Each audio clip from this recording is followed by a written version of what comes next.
नाज़रीन अस्सलाम वालेकुम। मैं वहीं बैठा हूँ जहाँ पिछले हफ्ते बैठा हुआ था और वही रिकॉर्डिंग जारी है। आपके सवालात आते हैं, मैं इन पे सोचता हूँ और फिर लिखता हूँ पहले हाथ से जवाब, फिर वो टाइप होते हैं, फिर मैं पढ़ लेता हूँ। अहमद अली साहब कहाँ से लिखा है मुझे नहीं पता।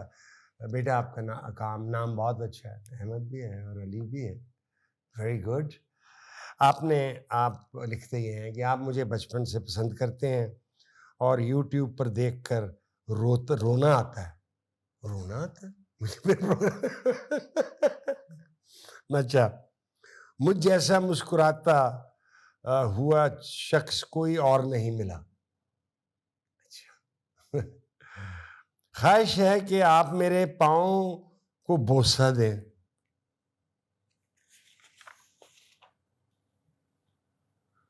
बेटा, मैंने पहले अर्ज किया आपके नाम बहुत अच्छे हैं। देखो बेटा, किसी इंसान के पाँव को छूना या उसको बोसा देना ये जायज नहीं है। मैं नहीं समझता कि हमारा ये काम है। ये ख्वाहिश आपकी बेटा मुझे शिर्क लगती है। पाँव को चूमना, सजदा देना एक जात का डिविनिटी, अल्लाह की जात का।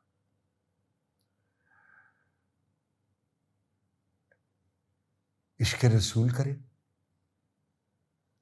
अहले बैत तक मोहब्बत रखें, चलो असवाब तक कभी कर लें और वो दुरूद पढ़े छोटा जिसमें सबका नाम आता है।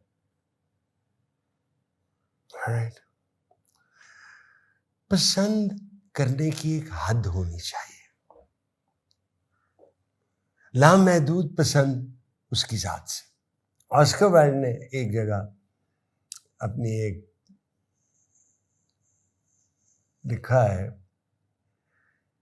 कि कोई शख्स किसी औरत से शादी करके खुश रह सकता है। कोई शख्स किसी भी औरत से शादी करके खुश रह सकता है अगर वो उससे इश्क ना करे। सो आपने मेरा ख्याल है कि आप इश्क में मुब्तला होना है तो इंसान नहीं, कहीं और करें।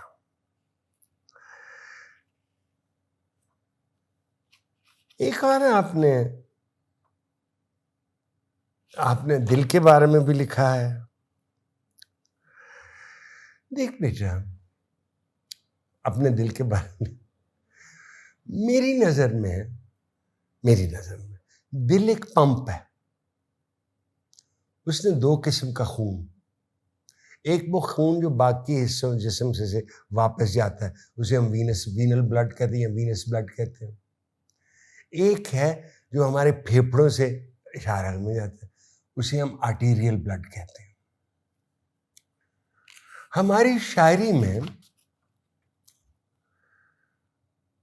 दिल को एक दर्जा और दिया गया है, यानी सिर्फ पंप को नहीं, उसे ख्यालात का और मोहब्बत का मजहर भी ठहराया गया है। मेरा ख्याल है कि मोहब्बत के ख्यालात और इमोशन न्यूरॉन्स में आते हैं, दिल उस पर सिर्फ रिएक्ट करता है। आपके जो ख्यालात होते हैं उस पर रिएक्ट, जैसे खौफ पे रिएक्ट करता है, जैसे गुस्सा आए तो उस पर रिएक्ट करता है, धक धक धक दिल बोल जाता। और मैं कह चुका हूँ कि जब गुस्से में आदमी कहना मैं गुस्से में पागल हो गया, विच इज ट्रू, क्योंकि जब खून दिमाग हो जाना वो चेहरे पे आ रहा होता है और दिल ज्यादा कंज्यूम कर रहा होता है, क्योंकि आप माँ बहन कर रहे होते हैं किसी की पता नहीं माँ बहन की गालियां हम क्यों देते हो। आपने कुरान शरीफ पढ़ने की जरूरत का भी लिखा है। बेटा जरूर पढ़े पर समझे भी ना, तोते की तरह रटा तो नहीं लगाना, तोता भी नहीं सीख लेता कई नाम, है ना।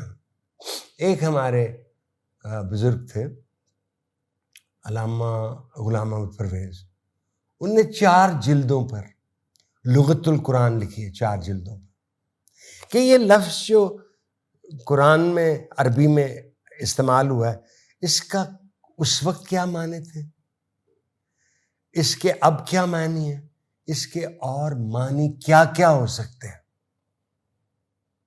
ठीक है, तो आप कुरान मजीद की तफसीरें भी पढ़ें। कुरान तो 30 से पारे में, इतनी सी किताब है। तफसीरें ये घर बंद थे, हर बंदा तफसीर लिख ले। उन्होंने गुलाम अहमद परवेज़ ने यह भी कहा था कि इसका कुरान एक ऐसी किताब है जिसका तर्जुमा नहीं हो सकता, मफहूमुल कुरान। और उनके जो अकीदतमंद थे, वो एक जनाजे पे एक बंदा दफनाया जाना, उन्होंने कहा ऐसे नहीं दफनाया जाएगा, परवेज़ी है। राइट, सो ये आप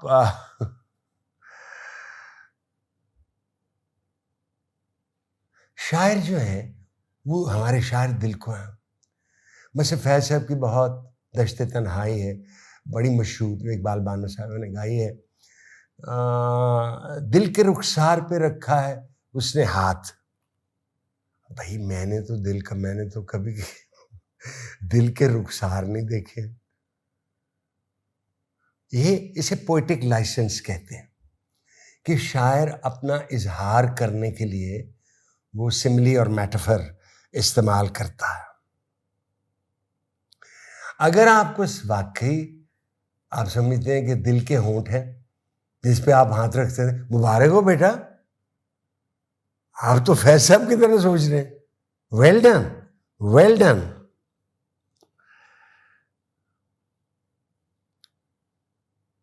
लेकिन ये आपकी ख्वाहिश मेरे अच्छे बेटे कि आप मेरे पैरों को चूमना चाहते हैं या बहुत सारी, ये मुनासिब नहीं। मैं आपको एक कहानी सुनाता हूँ छोटी सी। मैं एक दफ़ा नदीम बेग, एक्टर जो है नदीम, वो हमारे जो पहले घर था लाहौर में, उसके बाहर रहते थे। उन्होंने कहा शाम को मेरे साथ चलना। सो मैं उनके साथ एक और घर गुलबर्ग में गया, जहाँ मैंने देखा कि वहीद मुराद साहब भी बैठे हुए और 2-3 और बंदे बैठे, वो फ्लैश खेल रहे हैं जिसे हम ब्लफ कहते हैं, 3 पत्ती। तो एक शख्स आए और वो नदीम को कहे जी 25,000 रख लो ना। नदीम कहे नहीं फिर नहीं रख लो ना, अगली फिल्म का एडवांस। ठीक, अब मैं नदीम को देख रहा हूँ, तो एक और बंदा कहता है, आदमी बैठा हुआ कहता मुझे, देखिए जी कुछ दिन पहले वहीद साहब ने भंग पी ली। अच्छा चलो पी लेते हैं हम, बहुत भंग लगी हुई है, इस्लामाबाद में भी लगी हुई। तो ये रात को इनको जो छोड़ के आया घर के बाहर, तो ये समझते रहे सड़क दरिया है, तो ये सारी रात वहां खड़े रहे। ऑलराइट। मैंने उस दिन वहीद मुराद जो मेरे साथ बैठे थे, मैंने उनकी अड्डियां देखी, हील्स, तो उस पर लाइनें पड़ी हुई और काली थी, ताकि वो अपनी अड्डियों का ख्याल नहीं रखते और खुरचन नहीं फेरते उसमें। हम तो जब अभी नहीं आए थे ये मॉडर्न खुरचन, तो हम चावल लगाते थे पैर रगड़ने के लिए, और जब हम छोटे थे तो हमारी वालदा लगाते थे, किन्ने गंदे पैर करके ले आए हो तुसी। और एक दफ़ा मैं एक पर्दे के साथ अपना नाक पूछ रहा था, तो अम्मा ने फरमाया तानू अंग्रेजी स्कूल ही पढ़ा के भी साढ़े तक कोई असर नहीं हुआ। उस ज़माने में टिश्यू पेपर नहीं होता, ये याद रखना। अच्छा बेटा, आपका सवाल के जवाब ख़त्म हो गए, तो मैं अब चाय पीऊँगा और अगले सवाल की तरफ बढ़ूँ।